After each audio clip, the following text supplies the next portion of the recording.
Talk about what it means to be an organizer for you. Yeah, I mean, Erica Ford is probably the pinnacle for me. All the work that she's done to stop gun violence in that part of Queens. I mean, they went a year without murders, and that doesn't happen anywhere in this country for the most part.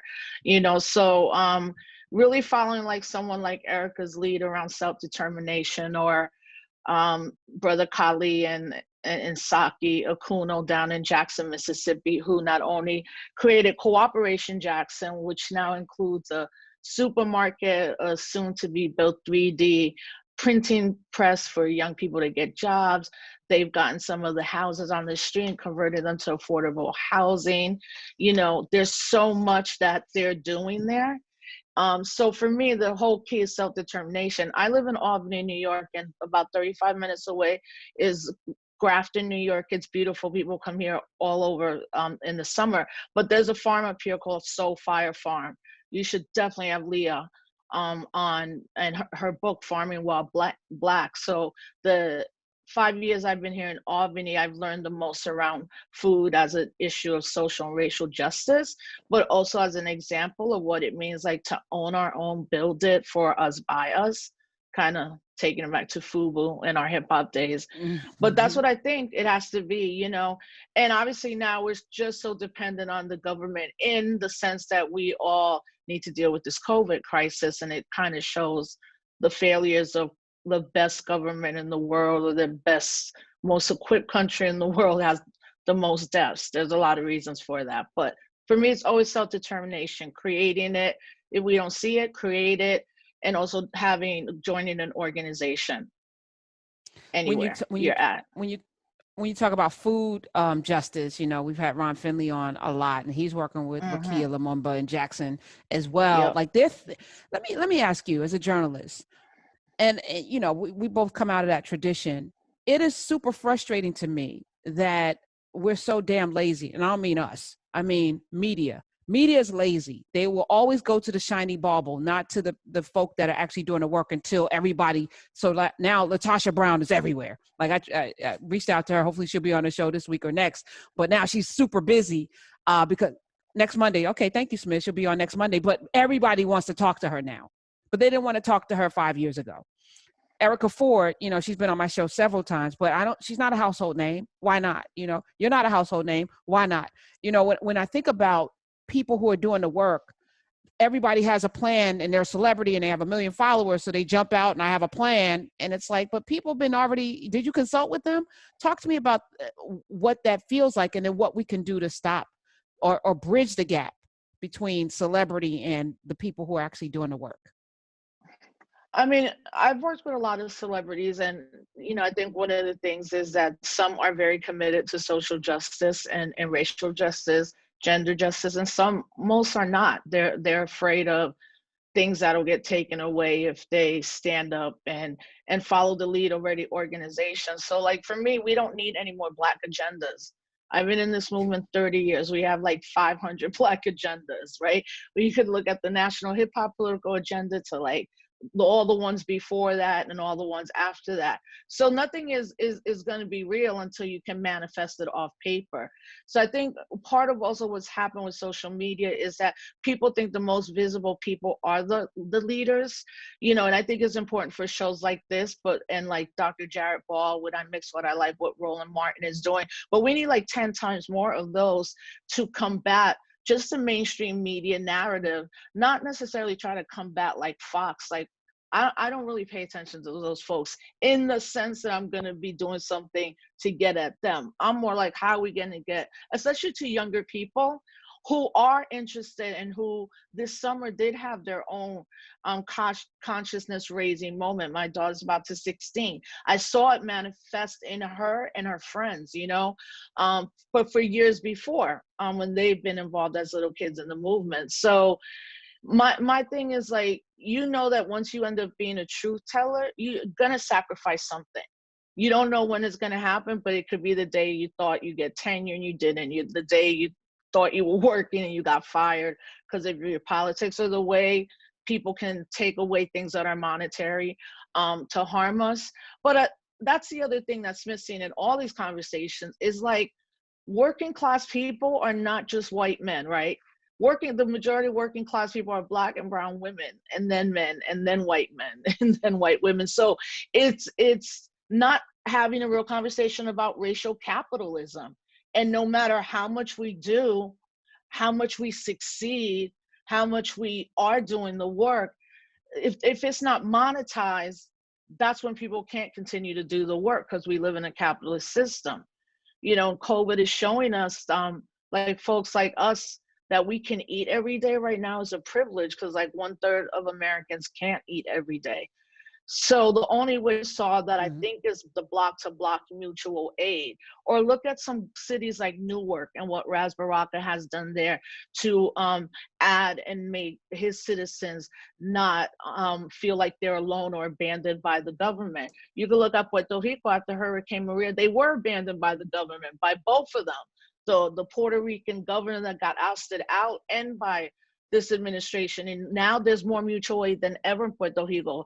There's farming coming back to life. People are taking over buildings, creating schools. People are putting in solar energy so they don't have to depend on the electrical grid. And in a 4-year time, almost frame since Hurricane Maria, that work has quadrupled.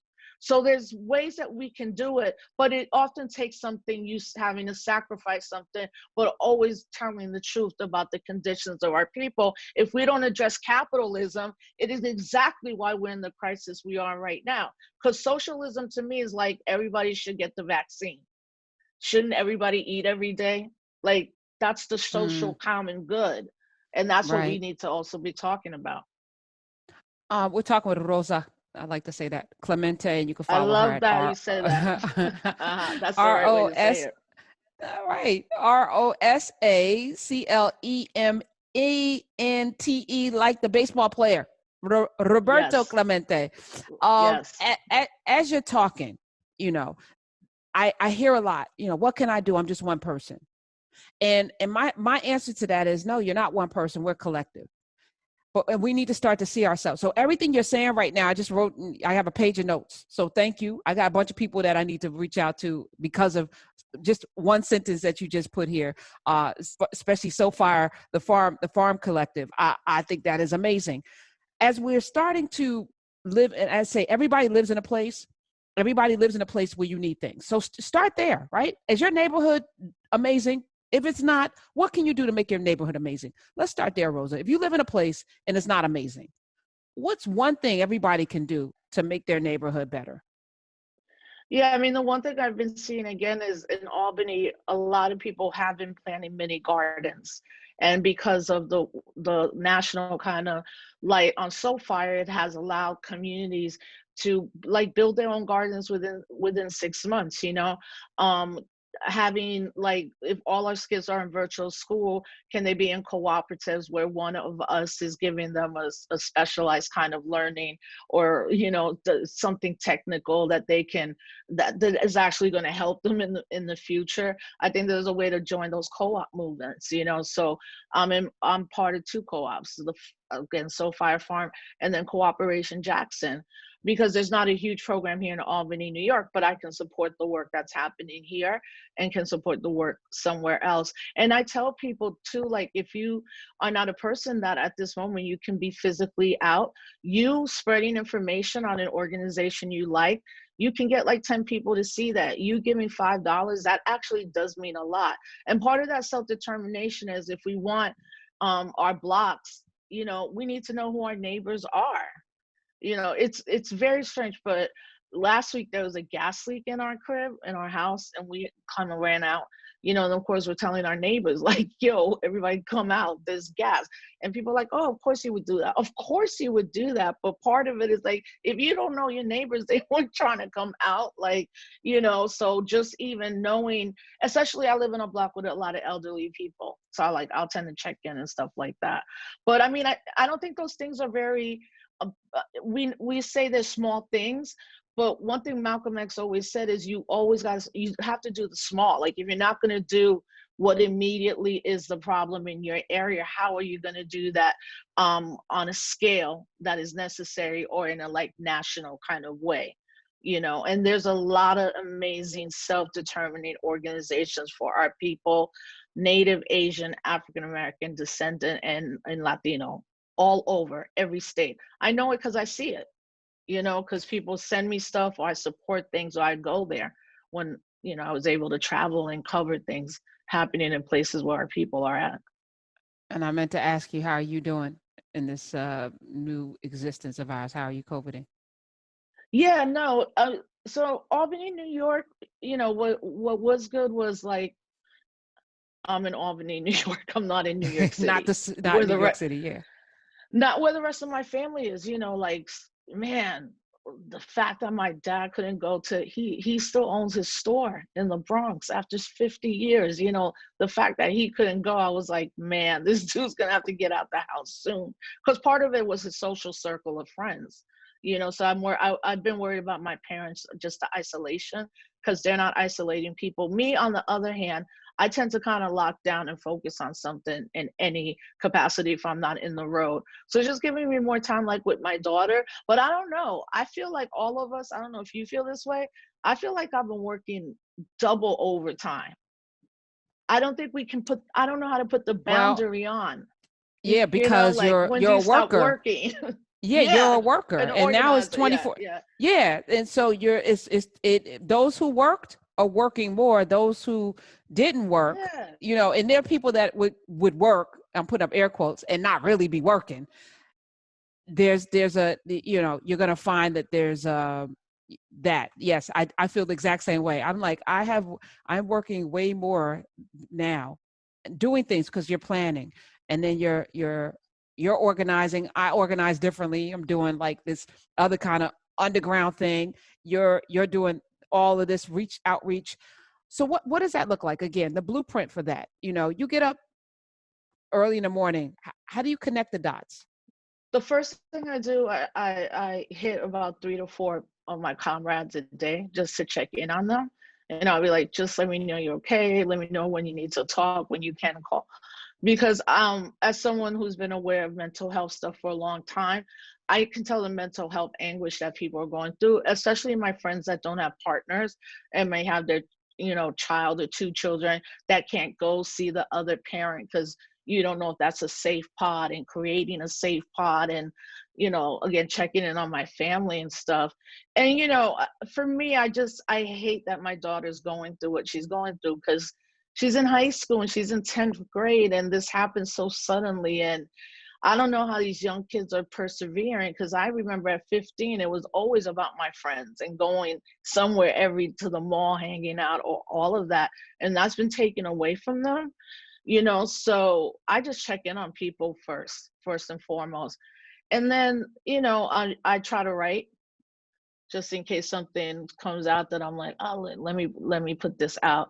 And I stay monitoring what's going on within our organizations. I mean, honestly, I am very concerned about these next 65 days of this administration, however long we have, because it's obvious he's throwing like mad temper tantrums, and who knows what he could do tomorrow. So I think that's something I recognize, and I'll call my friends and be like, listen, like, you can't be out there 24/7 like that without sleeping, or like, is there any support that you need? Or I just want to hear your voice because that helps me. So those are kind of the things I do throughout the day. But I have to definitely be better. And I think we, as people who identify as women, like, we have to be way better at being like, you cannot email me about a job thing at 7 o'clock on Sunday while I'm about to watch The Walking Dead. Like, 'cause I like TV, so I'm like, Me not too. today. But it's Me also too. Me like too.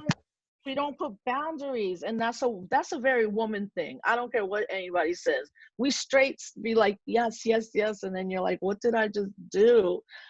But like I said, I'm so lucky that I'm working. I get to do keynotes and really focus on when I'm finishing my dissertation on Afro-Latino identity. And I don't think if this had happened, I would have had all the like on like at the moment research, like things happening at the moment around Afro-Latinx identity. And I'm like, oh, maybe this is why I'm finishing it now. Because what's happened in the last year, and post some stuff last week from Hollywood, I was like, I'm documenting this identity shift that many younger people than me are beginning to understand that they're African descendant and Black Latinx. And I'm like, yo, I'm part of putting in that work. And it's like seeing seeds flourish around, especially Mm, younger folks being like, no, I am Black. Like, I'm not one third this, I'm not Hispanic, or I don't like this term. This is who I am. I'm racially Black. I follow Black politics. So for me, this whole COVID crisis has really made me pay attention and be grateful for all those who put it out there before me. Glad I'm continuing the work, but so happy to see like younger girls, younger women like I was at that moment, like, yo, I'm calling myself Black and nobody's feeling me right now.